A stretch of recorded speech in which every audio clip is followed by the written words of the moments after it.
Okay, I'm Charlotte Wood, and I'm the SLCN specialist for this project.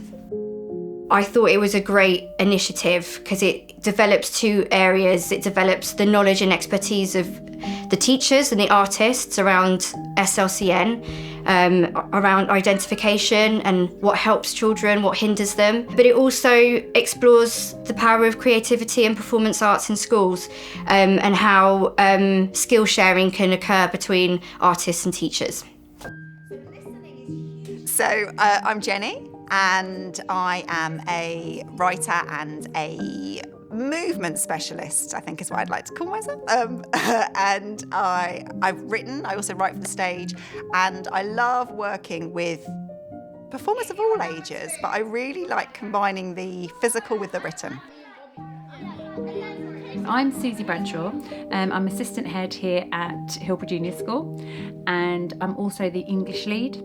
So when this project came about, it was just such an ideal opportunity to see how we can bring those creative arts into our everyday teaching, and that's not just for English but throughout the curriculum.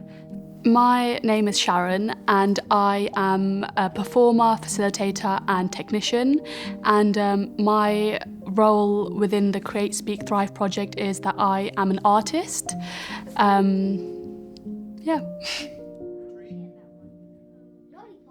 My name is Sandy Wardrop. I am a poet. I sell myself as a mad scientist of words because I'm not really a typical poet in the sense that I don't really like poetry that much, and I think a lot of people don't like poetry that much, except I do like poetry when it's really good, and I like to work out what the science is of why words fascinate us and when they fascinate us. My name is Arsen Ahmed. I work at Denby Primary School in Luton, and I have been part of this project for 2 years now, and I am a year lead in year 3. I'm Kirsty, I'm the early years lead at the Farrows Academy, and we joined the project in September 2022. I'm Dawn Hudson, and I'm a theatre practitioner. I've also got a background in movement and dance, and I've been working with Farrows Academy this year. I've been working on the project since the beginning of the project. Hi, I'm Dave Bradshaw. I'm head teacher at Hillbrook Junior School. So I'm Lisa Kennedy, and I'm the deputy head teacher at Icknield Primary School in Luton. Creativity is really needed in schools, and I think that the artists and drama teachers and performance artists, they can really inject that creativity, and the teachers have the potential to absorb all those ideas and creative approaches into their own practice, and what is already happening in their environment that's already working, and what we can do to kind of enhance that experience for the children.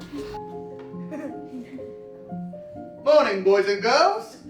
Hi, my name is Hugh Dunny. What's my name? We know that by the time children get to age 11, if they have speech, language and communication needs, they are 6 times more likely to be behind in English and 11 times more likely to be behind in maths. With lots of children with speech and language and communication needs, and the waiting lists for that specialist support is, so long. So actually that whole class input and the class teachers having that specialist input to be able to deliver 2 whole classes was very much needed, and I think probably even more needed than we realised at the start of this project, and something that will definitely carry on.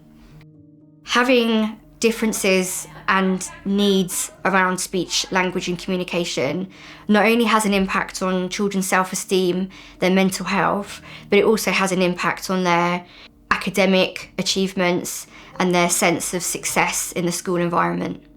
We've been with the project right from the beginning, right at the beginning of the pilot study. We discussed some of the issues around speech and language and communication difficulties that children were presenting with kind of post-COVID. So we looked at ways in which we could support teachers in developing their practice with regards to that. So in terms of teacher development, I have learnt so many new tools and pedagogies really, perhaps things that I wasn't as confident in before. What we needed to understand was how the development of the teacher affects pupil outcomes anyway. I think as a teacher, you've always got your children at the forefront of your mind and everything you do is for them. So by doing the project, it has made me reflect on my practice and why I do things and how I'm delivering. And sometimes we do actions to help us.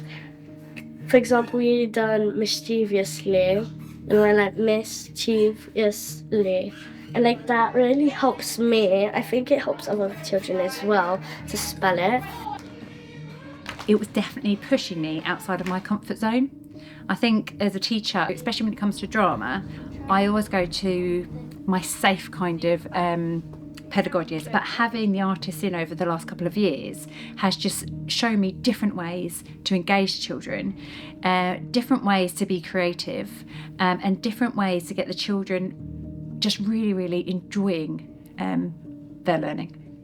I've been working in schools for nearly 20 years. I've used drama and storytelling and props and music and multisensory experiences, and I've seen how effective that it is. The teacher that I worked with, I think she already had that aspect of drama and storytelling because she had so many fresh ideas as well, and she kind of told me the strengths of the students and also what they might not be able to do so well. And so I think together when we created sessions, it was always, okay, they might not be able to do this, but we can tone it back to maybe doing a game or like doing an exercise like this.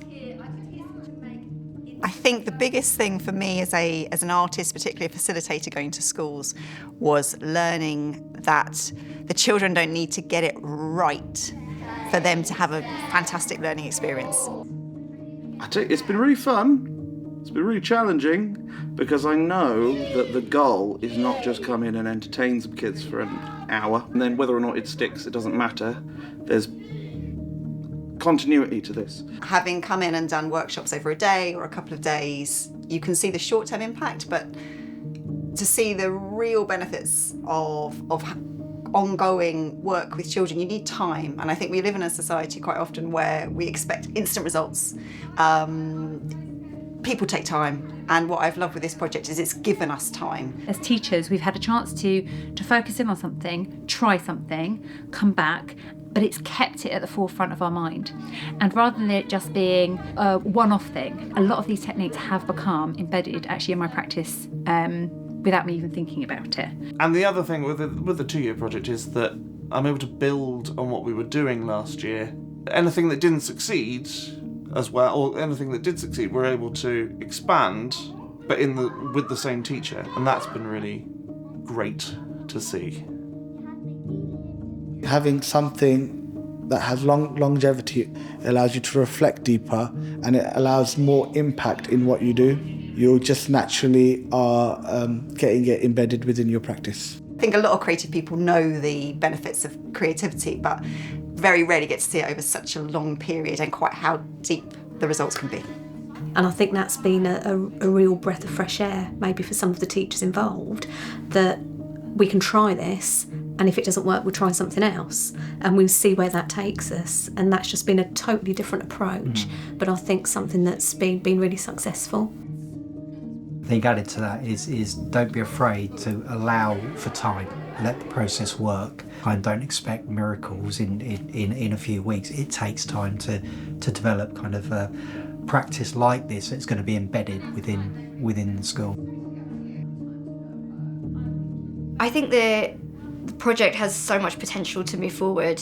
I think the need for supporting children's communication in schools is not going away anytime soon, and there's so much potential to work with other disciplines to kind of increase the knowledge and expertise in the children's workforce, who can come up with creative solutions to closing the gap in children's communication skills and the inequalities that exist.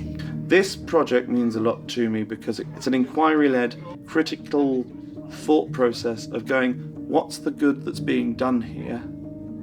And actually, shall we try something out? We're not going to try and fix something. We're just going to put this in here and see what good comes out of it, and then maybe keep the good. Not a single child has been removed from the classroom setting for this. Every child has got access to how to progress their learning further. I literally leave every session that I've done high-fiving Sandy who comes in, because I can target 2 or 3 children who have progressed within that lesson alone. These are children who'd never put their hand up, who'd never possibly take part, who wouldn't even move around, who have got something from this. You've always got, as a teacher, the children's progress in the back of your head and the back of your mind. But actually, it was about, by focusing on my own pedagogy and my own development, it made me try new things. Sometimes they worked, sometimes they didn't. But actually, having the safety net, I suppose, of being able to take those risks and having that discussion with another professional who's not a teacher really developed some really creative new ways of doing things. What has been really great has been seeing, heartening is like, even though a lot of these children have been affected by the pandemic and they've not had much chance to go out, there's an eagerness to play. They're desperate to do something fun. One child said to me, I just feel like I'm more part of my class now. And I thought, well, that's great, because because the impact of that, both to yourself personally and to your learning, is enormous. Mm-hmm. And that was one of our goals, and I felt really proud that we achieved that.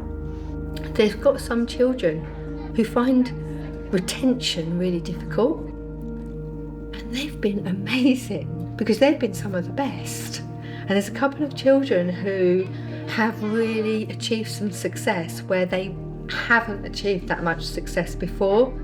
You can see the words coming to life, with freeze frames. You can see actions from your story. It's definitely made me think differently about my approach to facilitating and helping teachers facilitate. That's been a wonderful thing to see with the children. This success. I mean, we've got a couple of very, very confident children. We've got others who weren't confident at all, but that confidence has built and built and built over the weeks, and they're really different children. English, we learn lots of things, but with drama we can learn lots of things, but funner as well at the same time. I'm not saying English is bad and all, but drama, we can learn English in drama, funner. I think you could really see the development of the speech and language and how that would impact across a whole range of subjects. Some of the ideas that the kids have come up with, it surprised her and me, and I'm like, this is beautiful. Like anything, we all want to have a long-term effect on something. And I think you can start to see now at the end of this year 2 period that actually, yes, that is happening here. The fact that the teachers are now putting together in a way that they weren't before. I've got this technique and I can use it here. I've got this technique and I can pass it on to year 6. I've got this technique and I can pass it on to year 1. And that has been brilliant and exactly what we wanted. The memory retention has been really, really good, because there's some children who from one week to the other, one lesson to the next, they can't remember, and yet they are remembering things from 8-9 weeks ago, which has been absolutely amazing. It's when I've seen children who might not be accessing the learning after a few weeks just really being embodied, and children who might sometimes have not felt confident or been a bit disengaged actually acting out and really engaged in the process. So that's a real highlight for me. When the magic bell is pressed, it's like everyone becomes quiet, and then Sandy starts to explain what's happening. One of the key moments that stuck out for me was when we were testing in class, and the artist asked for a child to volunteer to walk through the circle and to say something really loud. And the child that volunteered first was a child who would normally speak in barely a whisper.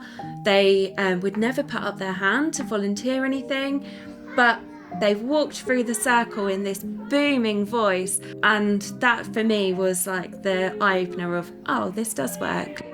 It's rare that you get a project where you get to work with other artists, and then you also get to work with teachers in another setting, and then you get to also have meetings with the school teams. So it was lovely to have a project that covered so many different areas, but Trestle created a very safe and supportive space for that all to happen. It's unique in that sense that actually you're working with that cultural provider to bring something to a school that develops teachers' approaches within the classroom. It's very unique, and it's been really, really beneficial for me personally in that respect. Trestle have been really responsive to what we felt like we might need, and shaped the project according to what our needs were, so that's been really great as well. I think for me it was when the teacher researchers and the artists suddenly clicked, and suddenly we started to see some really, really meaningful work come out of that. You just saw sheer joy in the teacher's face, really, which was great. I've learnt so much from the teachers, from our speech and language therapist, and then also the artists. And I think it's just fascinated me how we could take a little concept and take an idea and we could make it so diverse and inclusive that absolutely anybody could use it, like whether they have SLCN needs. And I think I'll definitely be using those ideas in my sessions as well and seeing how much of a change it makes.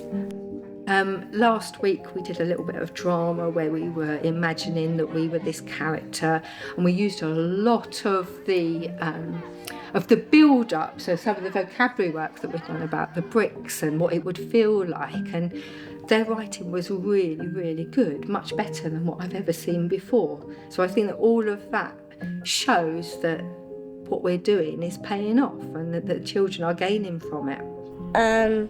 Happy. Excited for me. It makes me smile, and I just feel like I'm in like a world that has fun. So they've taken me from the maths team to the English curriculum team, and they want me to embed it as a whole school approach, and they've put it across to year 4 at the moment. So year 3 and year 4 are looking at these approaches. It helped me write a biography about myself. Seeing the change over time of some of the teacher researchers just growing in confidence, growing in enthusiasm, taking ownership of what they're doing, wanting to spread the word to all their colleagues and to the wider school. Seeing that has been incredible, because for me that's the essence of what this project was about spreading the word and inspiring other teachers and other schools to consider the benefits of creative approaches in school. Because I really like Jenny and what we've been doing with her. I would say it's amazing.